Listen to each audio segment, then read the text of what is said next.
Audio Jungle.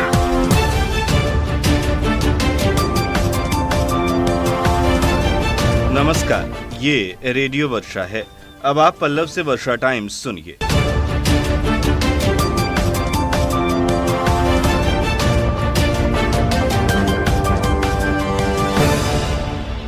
चुनाव को लेकर बड़ी सरगर्मी, चुनाव प्रचार जोरों पर, सर्दी की आहट, चलने लगी ठंडी हवाएं और 2 घरों में लगी आग, लाखों की संपत्ति जली। अब वर्षा टाइम्स विस्तार से। विधानसभा चुनाव 2020 को लेकर जिले में सरगर्मी बढ़ गई है। प्रत्येक प्रत्याशी और पार्टी अपने चुनाव प्रचार में जोर शोर से लगा हुआ है। चुनाव प्रचार की गाड़ियां जहां गांव-गांव में घूम रही हैं, वहीं चुनावी सभाएं भी लगातार हो रही हैं। चुनावी सभाओं में लगातार मतदाताओं को गोलबंद करने की तैयारी में प्रत्येक प्रत्याशी और पार्टी जुटी हुई है। विधानसभा 2020 के चुनाव को लेकर सभी प्रत्याशी और पार्टियों ने अपनी जी जान की ताकत चुनाव प्रचार में झोंक दी है।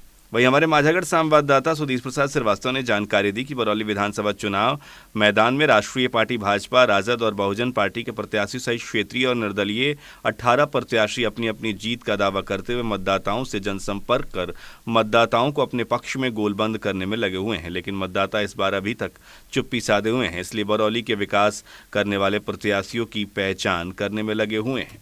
बरौली विधानसभा क्षेत्र के मतदाता बाढ़ और कोरोना की मार झेल रहे हैं। बाढ़ में फसल नष्ट हो गई है और सड़क जर्जर हालत में है। महंगाई आसमान छू रही है। इन सभी परिस्थितियों से जूझ रही मतदाता ये सोचने लगी है कि 5 वर्ष में एक बार मत देने का अधिकार मिला है, जिसे उसी को देना है जो मतदाताओं के समस्याओं को समझते हुए विकास का कार्य करे। मतदाताओं की चुप्पी से प्रत्याशी बेचैन हैं। उधर माझागढ़ में दूसरे चरण के होने वाले विधानसभा चुनाव की तैयारी अंतिम चरण में चल रही है। मतदान के दिनों मतदाताओं को ज्यादा समय तक कतार में न लगना पड़े तथा मतदान करने में कोई परेशानी मतदाताओं को न झेलनी पड़े, जिसका ध्यान रखते हुए पुरानी बाजार उच्च विद्यालय माझा के शिक्षक सब BLO संजीव कुमार सिंह और रमेश कुमार घर घर जाकर मतदाताओं को मतदाता पर्ची पहुंचा रहे हैं। वहीं जिला मुख्यालय से लेकर तमाम प्रखंडों और पंचायतों में मतदाता जागरूकता के लिए स्वीप कोसांग गोपालगंज द्वारा लगातार कोशिश की जा रही है तथा मतदाताओं को चुनाव करने के लिए प्रेरित किया जा रहा है। मतदान के लिए प्रेरणा देने के लिए कई तरह के कार्यक्रम भी चलाए जा रहे हैं। उधर मौसम में बदलाव महसूस किया जा रहा है। ठंडी हवाओं के चलने से मौसम में ठंड बढ़ गई है।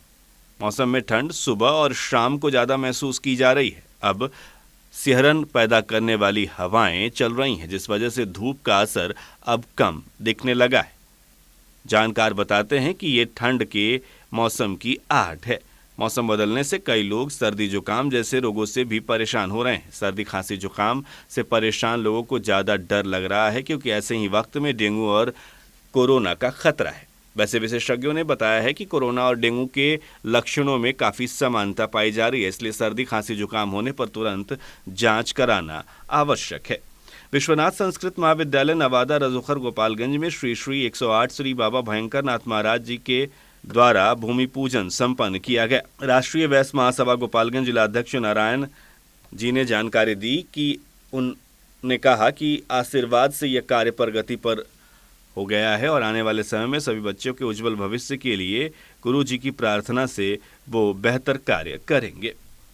बेड़िया सुंदरपट्टी मुख्य मार्ग पर सड़क पर मछली मारने के दौरान पिता पुत्र को ट्रक ने धक्का मार दिया, जिससे 10 वर्षीय बच्ची की मौत हो गई। पिता बुरी तरह से जख्मी बताए जा रहे हैं। घटना की सूचना मिलने पर नगर इंस्पेक्टर प्रशांत राय घटनास्थल पर पहुंचे और शव को कब्जे में लेकर ट्रक को जब्त कर लिया गया तथा पोस्टमार्टम के लिए सदर अस्पताल भेज दिया गया है। उधर माया थाना क्षेत्र के मांगी निमुया गांव के उमा यादव और स्वर्गीय योझा यादव के घर में आग लगने से 10 क्विंटल चावल, 10 क्विंटल गेहूं तथा जेवर और नगद सहित करीब 2 लाख संपत्ति जलकर खाक हो गई।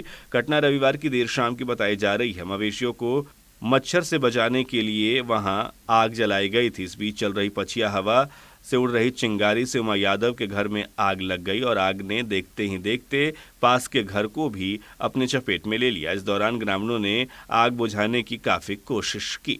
करीब 2 लाख की संपत्ति इस आगजनी में बर्बाद होने की बात कही जा रही है। घटना की लिखित शिकायत अंचल पदाधिकारी शाहिद अख्तर को दी गई है। घटना के जांच के निर्देश दिए गए हैं। राजस्व कर्मचारी को अंचल पदाधिकारी द्वारा यह आदेश मिला है। घटना की रिपोर्ट मिलते ही मुआवजे का भुगतान किए जाने की बात कही जा रही है।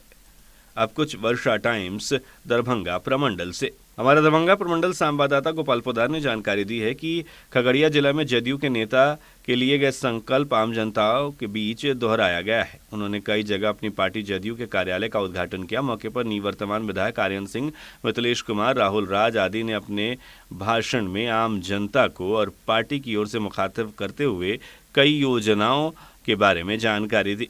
कटिहार जिले में ग्रामीण में मतदाता जागरूकता रैली निकालने का सिलसिला लगातार चल रहा है। इस काम में जीविका दीदी, आंगनबाड़ी सेविका सहित कई समाज सेवी संस्थाएं आगे आ रही हैं। सरसा जिले में कबड्डी खेल का उच्चतर प्रदर्शन करने वाली पुष्पांजलि ने राष्ट्रीय स्तर पर अधिकतम सम्मान दिलाया है। पुष्पांजलि के कारनामों से जिले के खिलाड़ियों एवं खेल प्रेमियों में प्रसन्नता व्याप्त है। भागलपुर में ज्वेलरी और कपड़ों के विक्रेताओं ने कोरोना के बाद भी पिछले साल का रिकॉर्ड तोड़ दिया। दुकानदारों के अनुसार ज्वेलर्स ने दशहरा के मौके पर पूरे जिले में 4 करोड़ की ज्वेलरी सामानों की बिक्री की। लगभग 6 करोड़ के कपड़े बेचे गए हैं, जिससे दोनों सामग्रियों के विक्रेताओं में हर्ष व्याप्त है।